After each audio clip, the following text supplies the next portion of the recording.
Hey Glamfam, in this video I'm going to be showing you the difference between two-strand twists and three-strand twists, so that way you understand the difference in terms of how to do them and the outcome that comes out. Let me go ahead and detangle this freshly shampooed hair first, and then we'll dive right in. Okay, so now that this hair has been detangled, I've gone ahead and sectioned off the right from the left, and on this right side here I'm going to be doing three-strand twists. I'll do a little bit of a tutorial for you. On the left side I'm going to be doing two-strand twists. I'm going to do them in a very similar size because I want to ensure you have a good side-by-side comparison of the outcome of those twists. Of course we'll have a massive split down the end when we're finished, but this way you'll be able to more easily kind of see what's going on. I'm going to be using a bit of foaming wrap. You can use one of your choosing, but the one I'm using here is the Ebin Moisturizing Wrap and Shine Lotion. So I'm going to go ahead and take some of that, placing that in my hand, and we're just going to work it through the bottom portion of the section. Actually, I'll just cover however much it'll allow me to cover with that, which appears to be majority of the head. So good deal.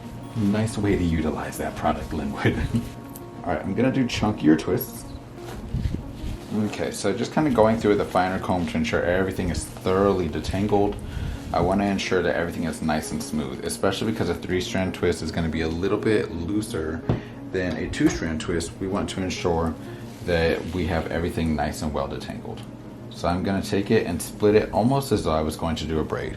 And this is the hardest part, honestly, of trying to get accustomed to doing a three-strand twist, is having those three strands in your hand and not doing a braiding motion.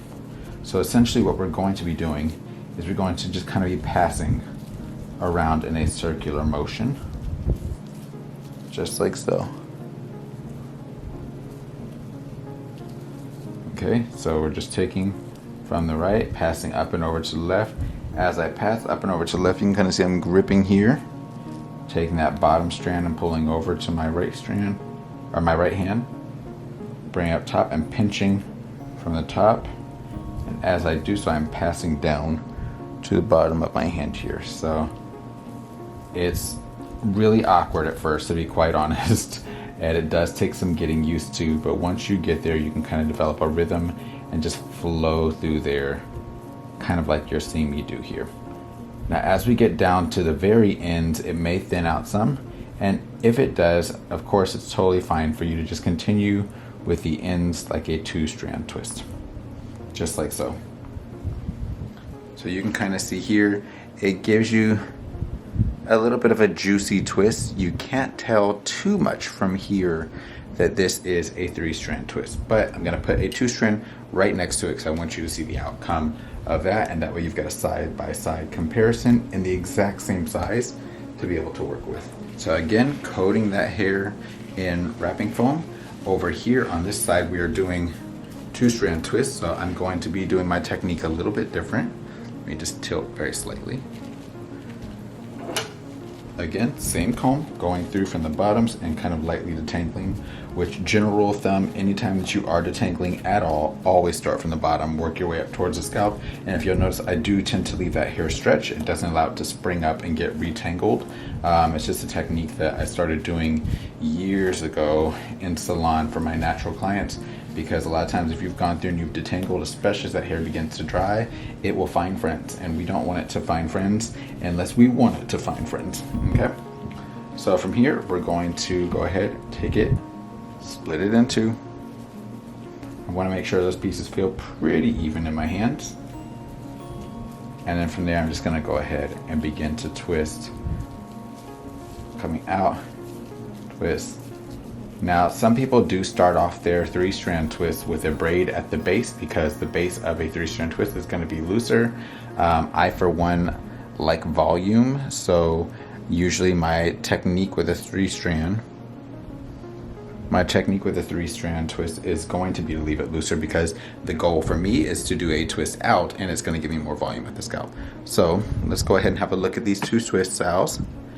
Three-strand twist is here, the two-strand twist is here, so you can kind of see the difference in formation there. I'm going to go ahead and do the entire head, and then we'll kind of come back and I'll let you see the side-by-side differences. Okay, now let's say when you're getting into your three-strand twist that you don't like the puffiness at the scalp.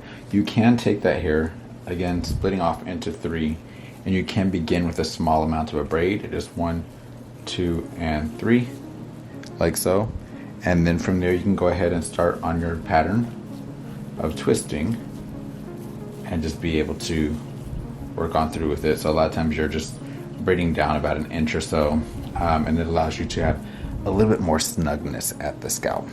But you can tell I'm just kind of still taking those 3 strands and literally passing over one to the next, just like so.